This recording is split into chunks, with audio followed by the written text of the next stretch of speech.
our country faces the COVID-19 pandemic, that our families and friends and colleagues are safe from this pandemic.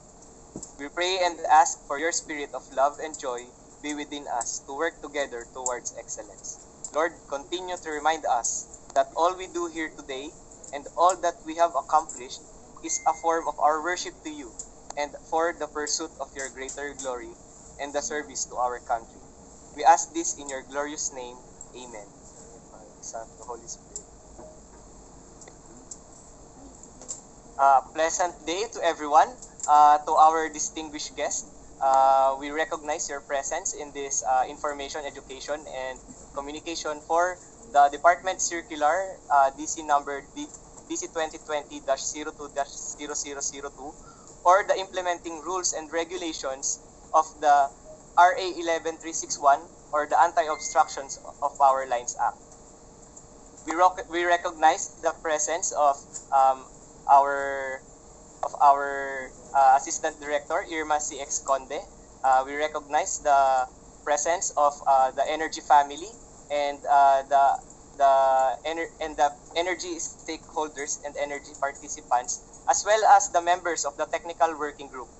We also recognize the presence of the Board of Electrical Engineering, Engineer Jamie Mendoza. So, for the proposed program of the IEC, we started with the invocation and the Philippine National Anthem. We will be having our opening remarks by Assistant Director Irma CX Conde of the Electric Power Industry Management Bureau.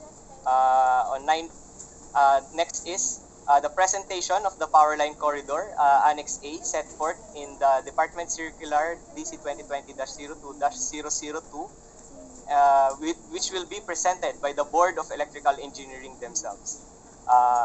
Next is the presentation of the IRR of RA 11361, which will be presented by the DOE Legal Services.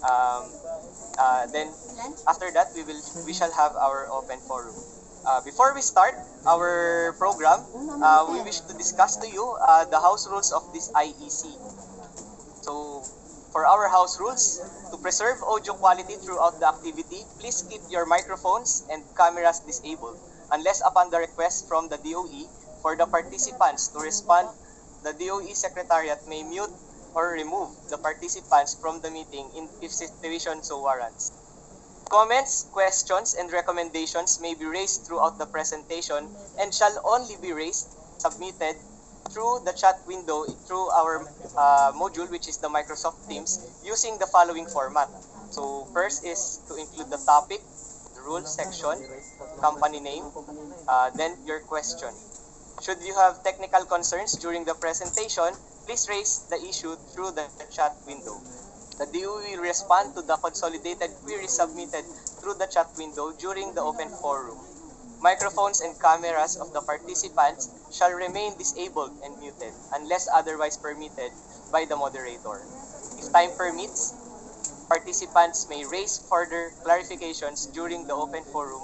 Participants shall request clearance acknowledgement from the moderator, secretariat through the chat window or raise hand function before enabling their microphones. We wish to inform everyone that this program is being recorded, and to inform the body, since this is an IEC, this is live at the FB page of the official FB page of the Department of Energy. So for our distinguished guest, you may also share for the publicity of this IRR, of this IEC of the IRR of RA 11361. And now, without further ado, to start our program, let us hear the opening remarks of Assistant Director Irma CX Conde of the Electric Power Industry Management Bureau. Ma'am Ice, you may take the floor. Okay, good morning to everyone from our stakeholders in Regions 1 to 3 and CAR and NCR, as I understand. So a joyful morning to everyone. On behalf of the DOE Power Team, USEC Manny Vanessa, Assistant Secretary Red De Lola, Director Mario Marasigan of the Power Bureau, our Power Planning and Development Division, our DOE Legal Services, who was very instrumental in coming up with our IRR on this RA 1136361, and also our partner from the Board of Engineering, Electrical Engineering. This is the first series of IECs, so we look forward that we be able to communicate with you the salient features of the IRR. The DOE's overall objective is to continue to be responsive to the involvement of the electric power industry despite the challenges facing us and the national and global economy because of the COVID-19 pandemic. So the fact that we are all here to continue our work together to successfully implement this important law is a manifestation of our resilience to any challenge that we face. So specifically for this IRR, which is through the department circular, it's easy to remember because there are two numbers, 2 and 0. That's 2020 02002. That's the number of the department circular concerning the IRR of this law. And as stated in this IRR, the DOE in coordination with the NEA, our partners, NEA, NTC, Transco, and GCP, and ERC shall conduct the major IEC campaign. So that's what we are doing right now. And other electric power industry participants.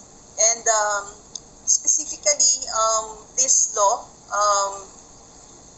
aims to ensure the uninterrupted conveyance of electricity from generating plants to end users. So this is a very important objective to ensure that the safety and of all the stakeholders, and then also to be able to protect the integrity and reliability of the country's transmission, subtransmission, and distribution systems. By keeping the land beneath, the airspaces surrounding, and the area traversed by power lines clear of dangerous obstructions. And of course, we acknowledge the crucial role of property owners in ensuring that power lines remain free of any dangerous and hazardous activities and improvements. That's why we are doing this, to be able for our PLOs to make the necessary implementation and communication also with the property owners. Okay, so another thing that we would like to ensure is to have a smooth and harmonized implementation of this act within the respective communities and areas. And then we will be able to, for this activity, to have a clear definition, specifications, and dimensions of the power line corridor, which will be provided by our partners from the Board of Electrical Engineering, led by Engineer Jamie Mendoza.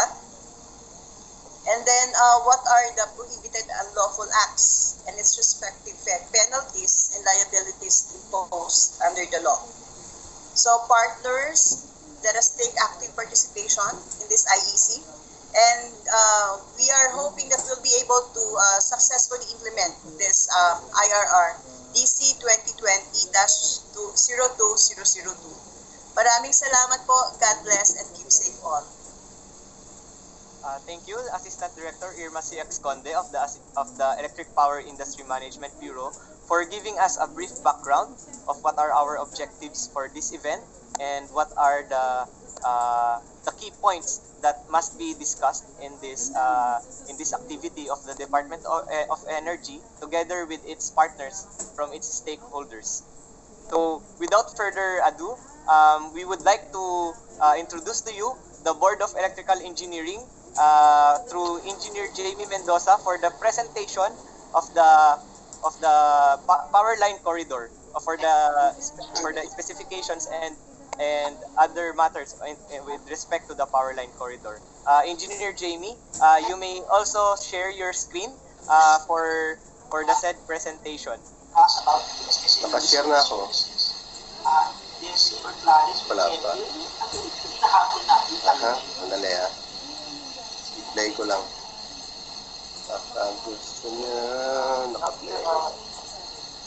Actually, sir, for this document, ang initial timeline natin dito is Q2. Pero, upon, ano naman ko is, Nakashare na? Hello? Sir, we can see the presentation. Hindi mo makita? Yes, sir. Aha. Ikaw muna. Sandali ha.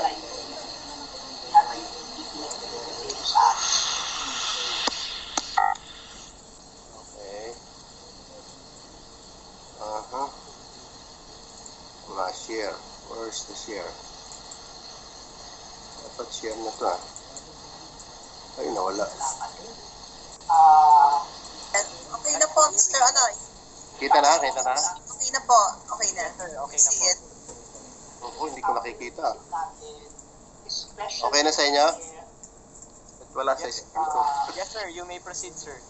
Yung screen ko wala eh. Mukha nakikita ko eh.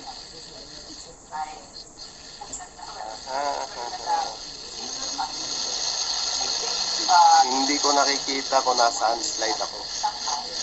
May nagkaganito.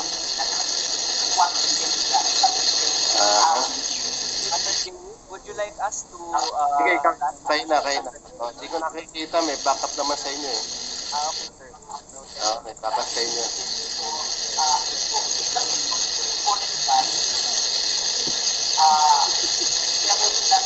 Ito kasi nakalabas sa akin. Yan.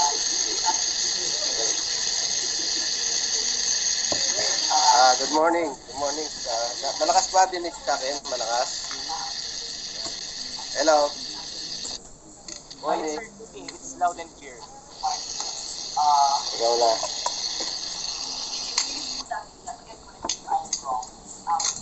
Okay. Narinig ba kayo ba? Wala naman. Yes, Mr. Jimmy. We Clear can na hear to? you. Sige. So, to Assistant Secretary Irma. So, yung capacity market po, back burner po yung plus 25. To Assistant Secretary Irma X. Conde, Director Mario C. Marisiga, to the member of Technical Working Groups, to Energy Family, good morning po sa inyo lahat.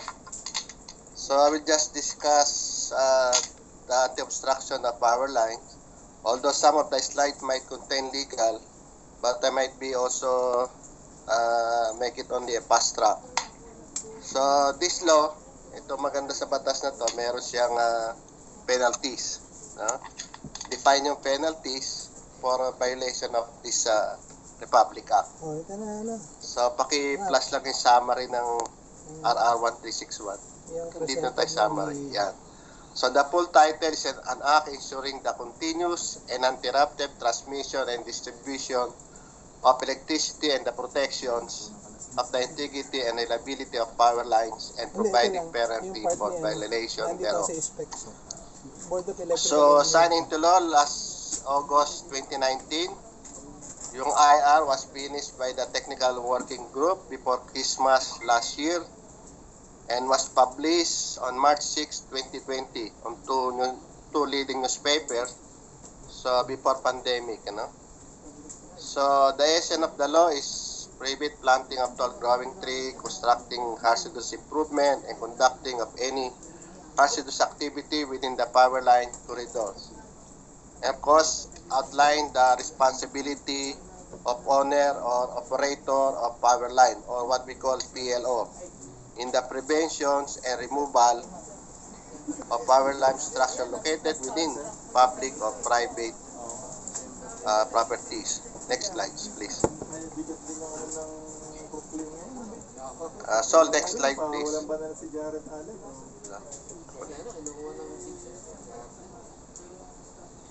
Yeah. So ito yung table of content ng IR.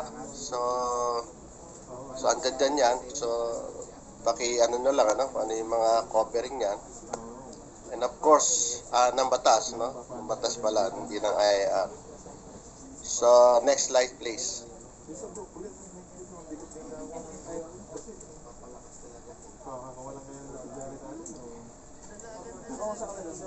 So, pinaka-title nga is Anti-obstruction of Power Line.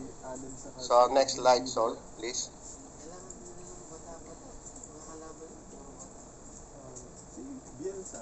So, ito, dineclare yung policy.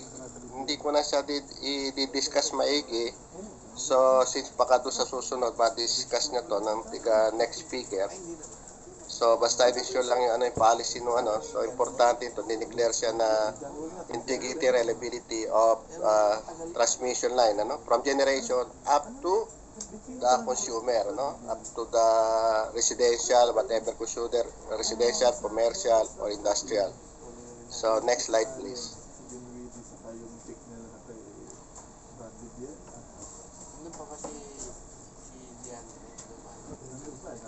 So, pinaka-importante rito, itong the power lines and facility covered by the act shall include. So, all transmission lines, sub-transmission line, interities, and associated facility, either overhead, underground, or submarine, in the main grids of Luzon, Visayas, and Mindanao. All power lines, associated facility, either overhead, underground, or submarine, being maintained in off and small grid. All primary distribution line, feeder, secondary line, and associated facility, either overhead, underground, or submarine, both in the main grid and off-grid. All power lines incidental to the microgrids and other decentralized electric power system. All dedicated power lines and related facility, either overhead or underground, submarine, submarines. Next slide, please.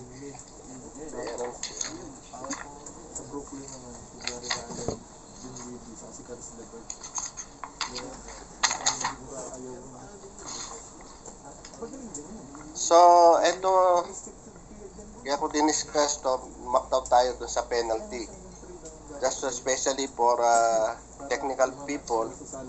So, may penalty to, no? So, ito yung batas na penalty siya. So, dito, sabi nga, without prejudice to civil and administrative, so the following penalties shall be imposed any person, both natural, juridical, found guilty of committing any prohibited act specified in Section 6 of this Act, no?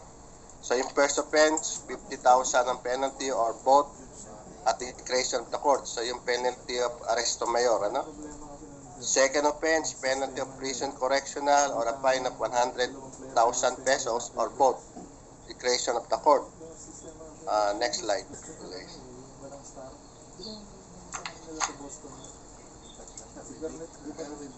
And of course, yung third offense, yung third offense natin is a penalty of prison mayor or fine of 200,000 pesos or both at the discretion of the court. So, next slide, please.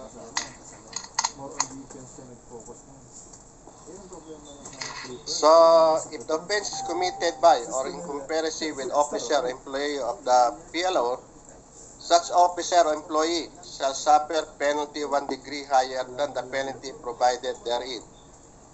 The local building official who issue the building permit in violation of Section 14 of the Act be meted penalty of 1 degree higher than the penalty provided herein and shall be forfeit for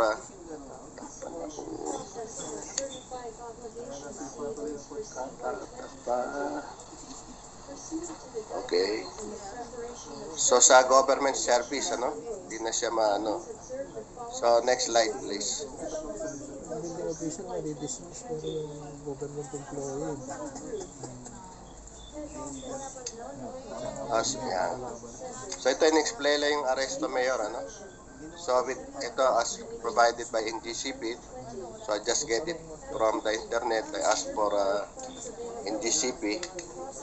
So, ito yung penalty for violation of the law up to 6 months imprisonment, 50,000 fine or both. So, up to 6 years imprisonment, 100,000 fine or both up to 12 years imprisonment. So, ito yung batas na well-defined yung penalty for violation of the law, no? So, next slides, please. Next slide.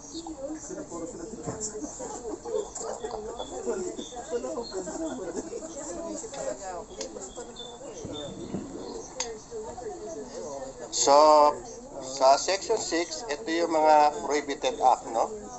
Plant or cause to be planted, tall growing plant of whatever kind of variety or height within the power line corridor, no?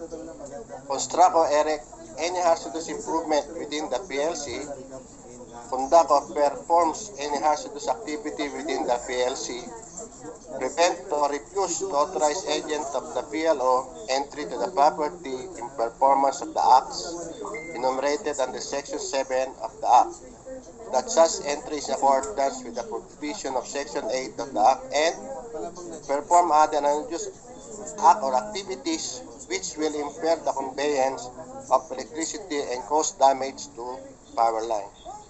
Next slide, please.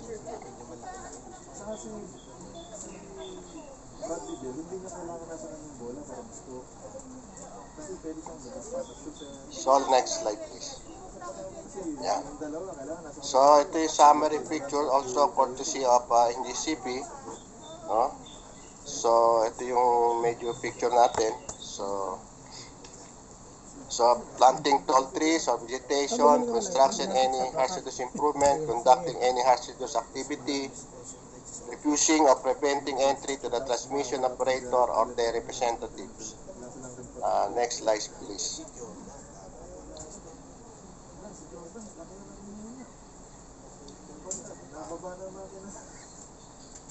So, ito yung principle kung bakit we need clearance, no? Power line corridor.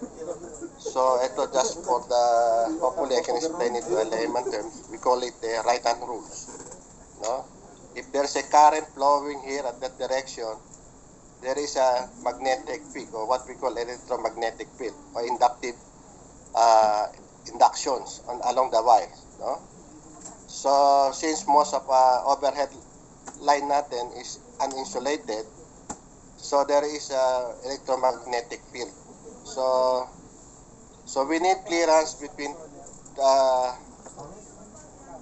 conductors, because if we have a conductor here near the electromagnetic field, we will notice they are not directly connected, but they are electrically connected. So it will trip the line. So the Philippine Electrical Code determine the minimum clearance between two conductors, no? So to maintain the two lines will not be electrically connected. So this direction, so just apply this, we use it, we call it the right-hand rule. Yung left-hand rule. So this one determine the clearances between the line and the ground, no? So next slide, please.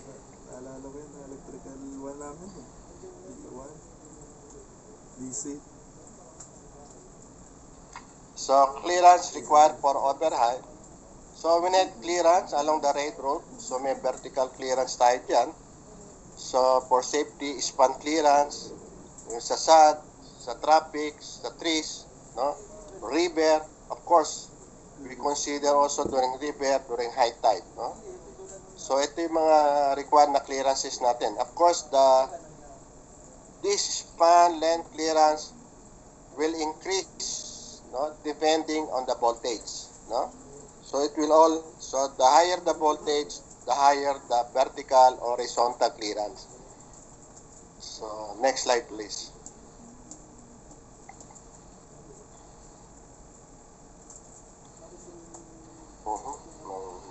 Yeah. So if you notice, this is just the sample minimum clearance if you have 15 cable lines. And this well transverse streets minimum is 22. This will increase because will depend if this is national highway. If this is national highway, the Department of Public Highway has required clearance crossing the main highway. No? So, Ano lang to eh. and of Puro course, seven the railroad point also will something. depend on the PNR. It Diba, will need a high clearance, no? So we need this 7 because meters we din. only in the code we only stated the minimum required clearances, whether vertical or horizontal. It might increase depending on the field situation. So next slide, please. 7.1111. So next slide. So this also for a sample, no? So even the service trap, no? Sa height, sa roof, 8 feet, no? So if you notice, minimum clearance to for secondary, this is 220 volts, this is 8 feet. So ang assumption here, if somebody is electrocuted with this line, the part of the person has attempt really to touch the line, no? So that's why we maintain a minimum vertical clearance of 8 feet. Sa lowest portion, in the lowest portion of the flat roof. Next Pakita slide. nyo nga kasi yung annex na bago.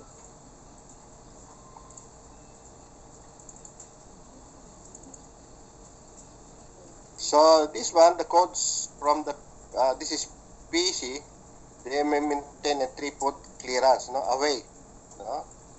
So if you notice, minimum sa terrace of 3 foot or what that they said is 1 meter rule. Mababa ang rating niya. So for the secondary line is 1 meter from the opening and from the roof. Mababa rating. So that it will not be touched, no, away from the person. Minimum clearance of 3 feet. So next slide, please.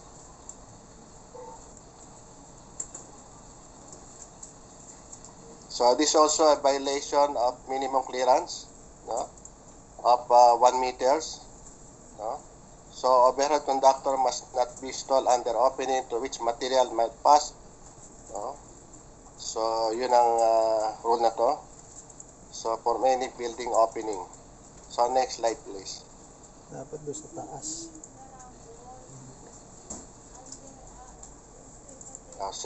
So minimum clearance of service trap. So from the lowest portion here, 10, 12 from garage, private, then also from this, no, from secondary road. So 18 feet. Okay. So next slide. Remember, this is 220 volts, secondary line. Next. Of course, vegetation cannot be used for support of overhead conductors. So bawal po yan. So next slide, please.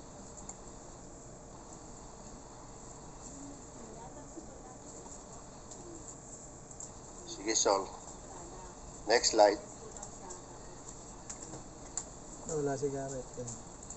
So ito, just definition of terms. So define yung dangerous structure of building. So those which are structurally unsafe, which constitute a fire hazard not provided with safe ingress or otherwise dangerous to human health. Constitute a hazard to safety, health, or public welfare by reason of inadequate maintenance, dilapidation, or obsolescence, fire hazard, or abandonment. Contribute to the pollution of the site or community to an intolerable degree. Any building structure which has any or all defects described under the National Building Code of Section 1.018B of Republic Act 6541, provided that such condition defect exists to the extent that life, health, property, or safety of the public or its occupants are in danger. So next slide, please.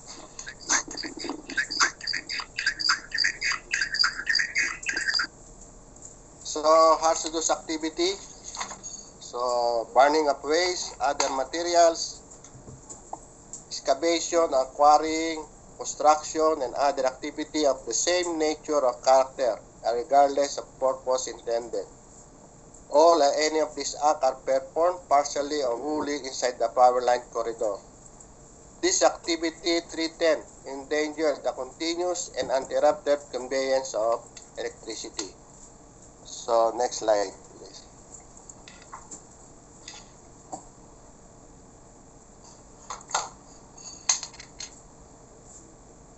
So continue hazardous improvement, structure and buildings or building of whatever kind, whether temporary or permanent in character, and regardless of purpose for which they are intended, located partially or wholly inside the power line corridor, threaten or endanger the continuous and uninterrupted conveyance of electricity. So the power line obstruction is any hazardous activity or hazardous improvement and other similar circumstances that threaten or endangers the continuous and uninterrupted conveyance of electricity. So we need really to define the hazardous improvement and hazardous activity, which we defined while ago. Next slide, please. Next slide. Next slide, Sol.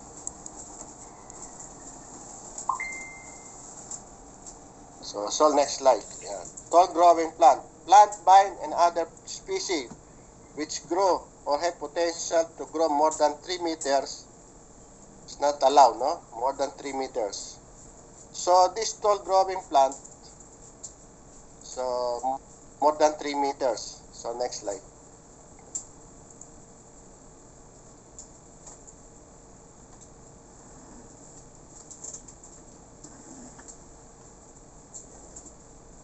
So this now, what is the power line corridor? So section 5 of the law, as defined kanina rin ni Assistant Secretary, the land beneath, the airspace surrounding, and the area traversed by power line.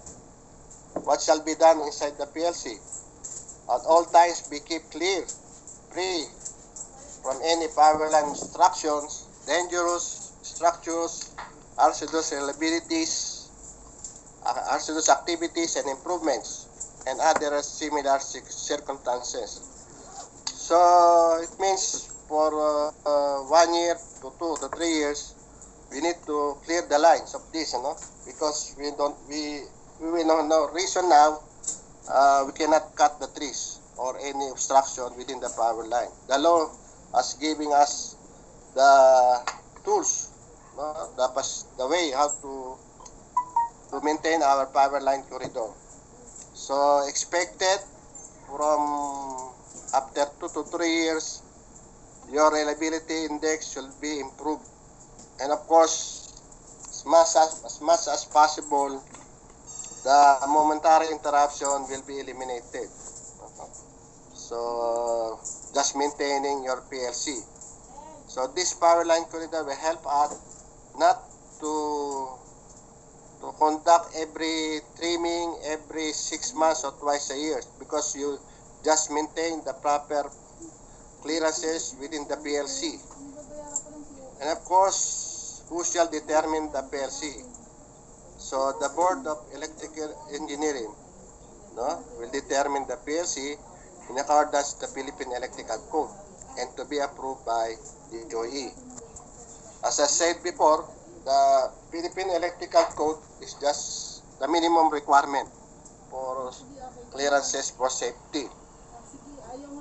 So during the field condition, the clearance may be increased. So if the safety of the public is in danger. So next slide. Next slide, please.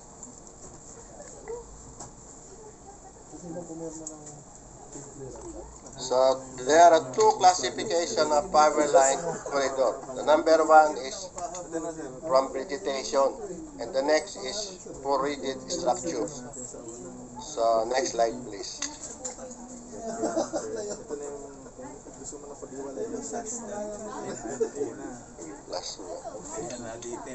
Tall growing plant, vine, and other species which grow have potential to grow more than 3 meters in height from the ground. So define yan, tall growing plant. So next one. Next slide, please. So for vegetations, you notice this from Annex 1, no? So this is the outer conductors, or after from the outer conductor of the line, no? You just write it down, no? Then you have a 3 meter here, then 45 degrees angle, no? So determine yung PLC, and also from here, no? And remember, there is a 3 meters inside. So the 3 meter you can allow plant, no, as long as will not grow more than 3 meters within the PLC. Nakuha ko na, sir. No? Nakuha mo na. So for vegetation clearances. Ito, sir. Nakuha ko na. Nakuha ko na yung technique. So next slide, please. Section 3. Tabi natin section 4. Kisol. So depend on the structure for Kasi ano na siya eh. Nakaset For, sila dun sa section 3. L3 conductors. No? This is the clearance. You just draw it for 45 degrees here, 3 meter here, 3 meter here. No? Then this one is also, you allow a not more than 3 meter tall growing plant inside the PLC. Of course, we also have a clearance surrounding here. Later part, we have a clearance around the pole. No? So we need we will maintain certain clearance around the pole or the structure if that is a tower. Next slide, please. Section 3, tatlong page. Gusto ko, susunod na page po, section 4 na. Ito na yan. So here for Susunod sa section 4 din. tower also, no? This is the clearances as determined in PLC, no? 4 rin, ayan. So you just the outer conductor going down, Siguro, yan ako sa'yo. then from here 45 degrees, no? 45 degrees. So may 3 meter 45 degrees.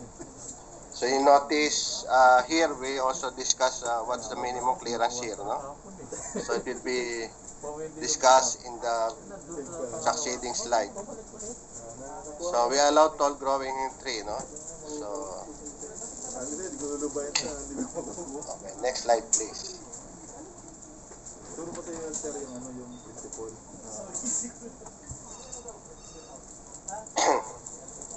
So this one is we allow trees, no, not more than 3 meter in height from the ground. No, the code allow it, no. It's not the code that allow the 3 meter in height from the ground.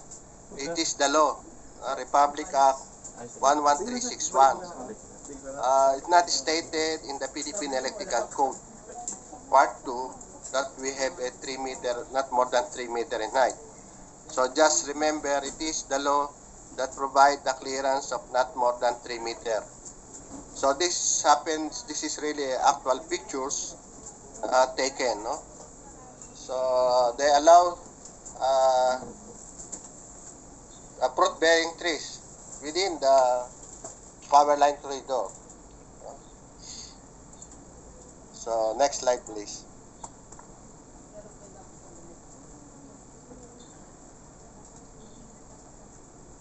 Of course, park also, if there is a mountain or valley here, you can allow, no? As long as the minimum required clearance here from the top, from the lowest portion or lowest sag of the line, no? So as long as you notice it will not affect the integrity and reliability of the power line. So especially through here from the transmission or sub-transmission line, no? So next slide please.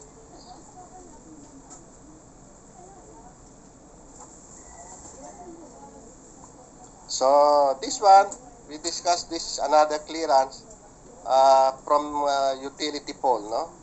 So we allow a 3 meter zone clearance, no? So if you notice in the previous drawing, we have a 3 meter. So no tall growing tree within this 3 meter, no? Full non-tall plant encroaching within 3 meter rules. So especially we notice if we have a wood pole, the rice field, when they do burning of this, do kainging our wood wood pole or steel pole, no? So get hot, no? Sometimes our wooden poles got burned, no? So this is what the Republic Act 11336 wants. Give a 3-meter clearance around the pole. So next slide.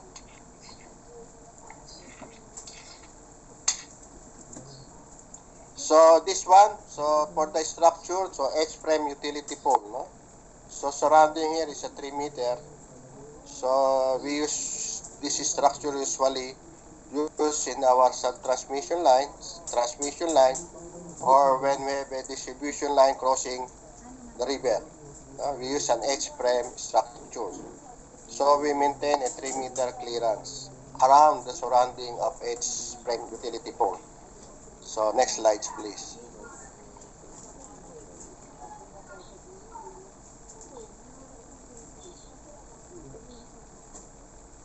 So here for a tower, transmission tower, no, we allow also 3 meters.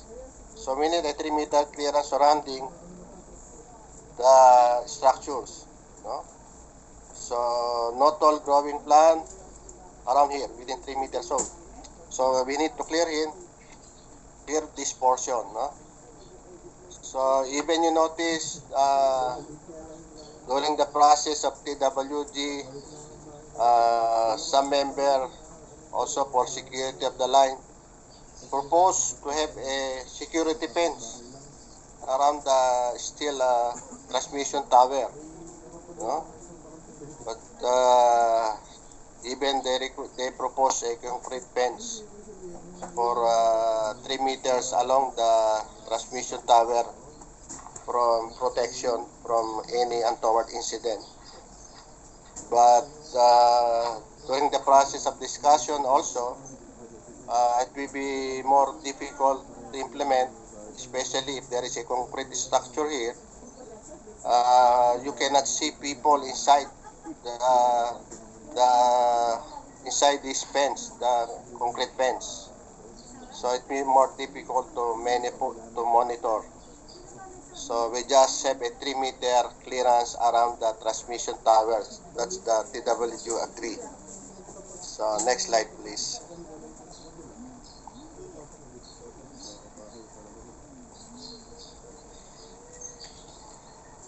So this is the clearances. So you can see the A. So what is the A here? A. So we have just discussed this some portion, no? From building, horizontal clearance. And I said before, horizontal clearance, this clearance A to wall projection, guarded window to unguarded window, to balcony if the voltage is 0 to 150 volts AC, line to ground. So the minimum clearance is 1.5 meter. So, and I said before, if the voltage increase, these clearances will increase. So it will depend on the voltage. No? This is the minimum, so it means our secondary lines, what we use is the minimum clearance now is 1.5. Previously, we just discussed it 1 meter. But now the PLC declare is for this structure is 1.5. So if our lines, there's person get electrocuted for this line, it means there's an intention on the part of the person to touch the line. No? So he maybe use some stick to touch our line. But to reach it by hand, he cannot reach it from 1.5. No? So the 1.5 clearance makes sure that the safe for low voltage supply. If we have been electrocuted from that clearance, means there's intentional part of the person to touch our line. So next slide, please.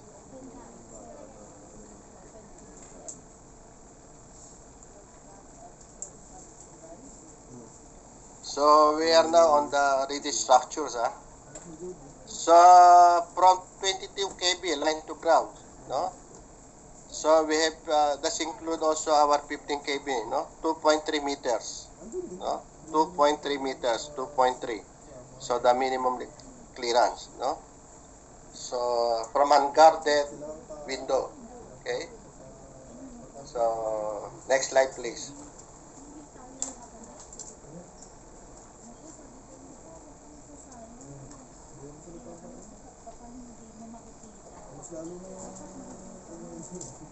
So this one, so secondary is 1.5. So balcony accessible to pedestrian or the person, no? So 1.5 as mentioned in the previous slide. So next slide please.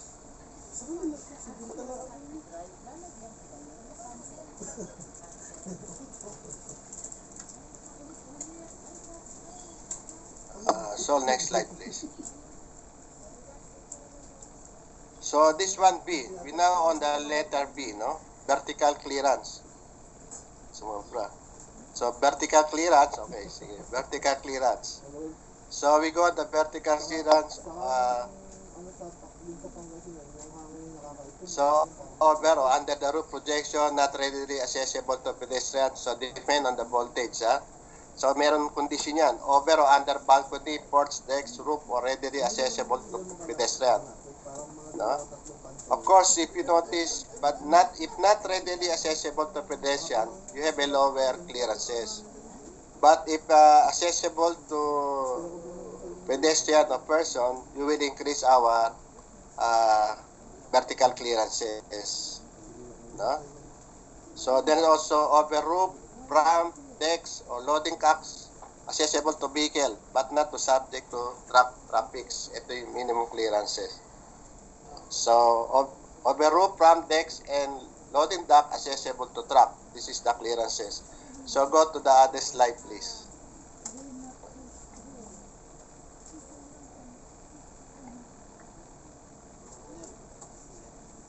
Other slides, please. Yeah. So this is the letter B, no? So this is the roof, no? So clearances. So understood, this is not readily accessible to pedestrians, no? This roof, kasi medyo naka ano yan, no? Slide, naka-slant. So then next slide please.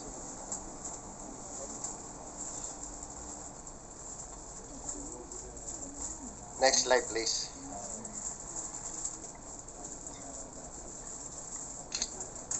So this one is conductor over balconies, deck, roof, readily accessible to pedestrian, no? So pag readily accessible, itong voltahe 22 volts. So you have need a clearance of what? 4.10 meters. Accessible sa trucks. Next slide please.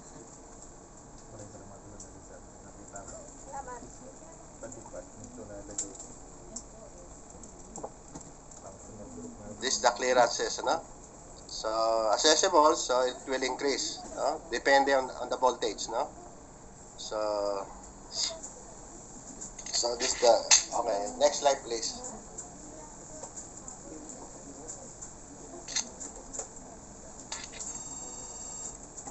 So on track, no?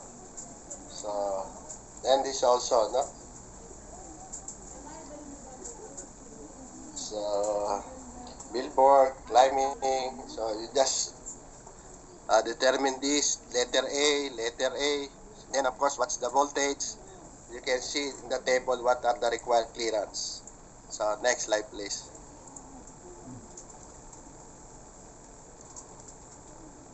So this also, no? Flagpole, barrier, climbing step, what the clearance, so what's the voltage, no? So of course, if 69 kV, it will increase, huh? So we get now to 69 kV, no? So we use the example we often use here, no? So 69 kV.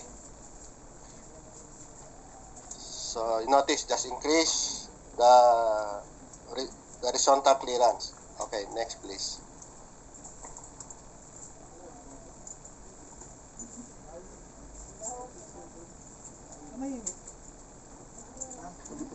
Just this is the sum of the illustration, no? Okay. Okay, next slide, please.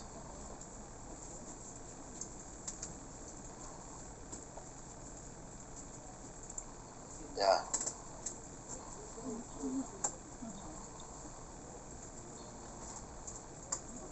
So another sample here, no? Next slide, please.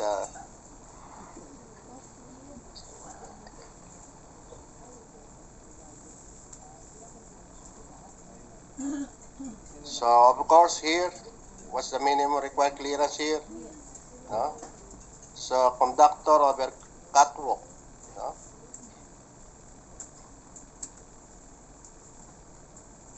So will depend on the voltage, no?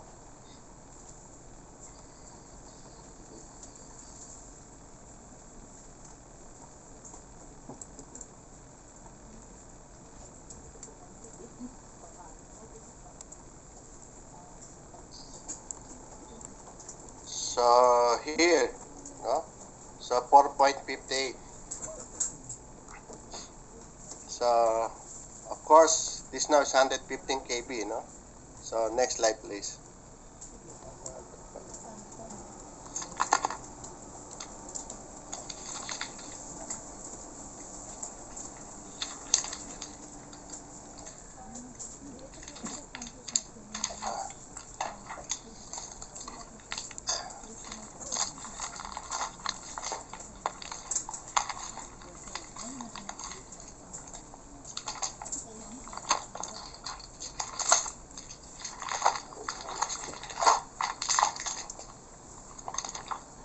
Okay. So next slide, please.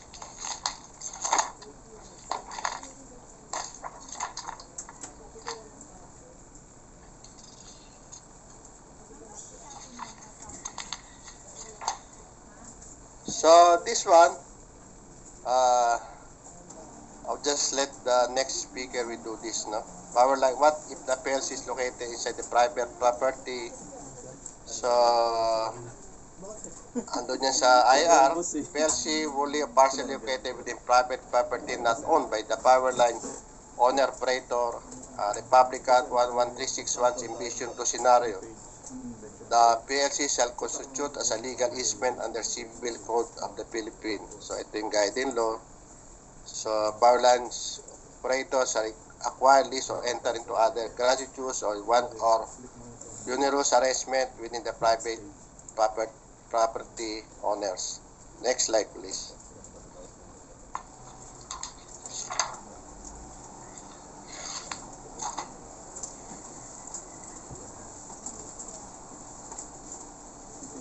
So Section 1. this very important section 7 pertain to the right and obligation of power line operator owner where the PLC is located fully or partially in the public property or on the property owned by the power line owner operator. So you have the right to enter the said property, right to prevent and remove any power line obstruction. And what important is conduct maintenance and inspection activity within the PLC. Conduct repair or restoration activity within the PLC. Conduct trimming, pruning, cutting or clearings activity for torque lowering plant within the PLC. No? So what important is without securing prior permit or clearances from DNR, PCA, LGU, other relevant government. No? With notice only to the concerned government. So this may be the slide, the last slide I will discuss all. The rest will be maybe discussed by the other speaker. So just important here is with due notice lang. And of course, for those not member of TWG, DNR, PCA, Armed Forces, PNP was part of the TWG. No? It's part of the TWG. Even the human settlement. So part sila nung discussion as member of TWG. So there's a really a concerned coordination with even public highway. concerned government agency during the crafting of this IAR. No? So, if you notice during just the background during doing this IR, so the concerned government has many, of course, good discussion, some objection, but they said this is part of the law. So we will have to implement what the law said. So just you notice. So that's the important things of this. And of course, the last. So hopefully, our energy sector be elected on this. And of course, should be DOE also, because very important that DOE, even agency attended this, Meralco attended this during the last public hearing before the adjournment of the House on Committee of Energy and the Committee of Information and Communication. There is a proposed bill. No? I just correct the title, on proper installation and maintenance of electric wires and cables. No? So, ando niya sa Committee of Energy and Information Communication. Hopefully, DOE will have a key role here, no? Especially in the IAR. No?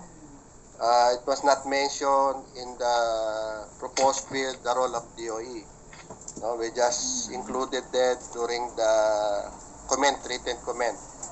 So I'm hoping when this bill pass into law, hopefully it will be the same with power line corridor.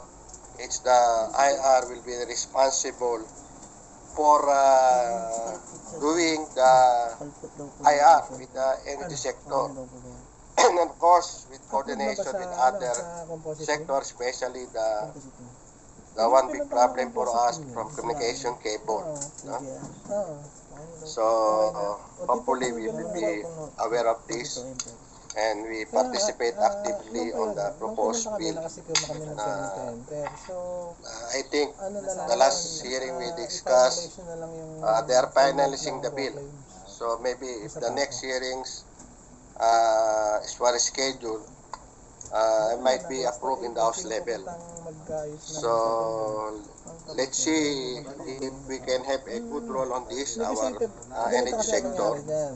So hopefully we not be caught flat-footed. So we take an active role so to our whole energy sector, family, to have an active sector participate on this proposed bill. And with that, good morning po sa inyong lahat. Maraming pasalamat. Right of pay document for acquisition. Thank you, Mendoza, for discuss the definition and the specifications of the power line corridor that was set forth in this act and in IRR. So before we proceed to the next presentation, which is the actual composition and implementation of the IRR for its procedures, we would like to inform the body that the DOE will be providing a certificate of participation or a certificate of attendance to all of the attendees of this IEC. For your attendance, through our letter dated October 30, 2020, we have provided a Google Sheet that you may fill out for your confirmation of attendance. For those who attended and participated here in that has not yet filled out the Google Sheet with their names and their position and their email with their respective agencies, we request for you to fill out the Google Sheet that we have provided. I also sent the link for the Google Sheet in the chat box. You can see the Google Sheet there, so that all of us can accomplish it. So we encourage everyone to accomplish the Google Sheet together with your email for the certificate of attendance. At the same time, for us to provide everyone with a copy of the materials that will be presented here. So One time payment yun. Hindi naman siya rental eh. Parang ano siya, parang binenta yung format mo. Actually, hindi siya binenta kasi wala namang transfer of ownership sa ano nga. parang yung Sa Hindi ko sa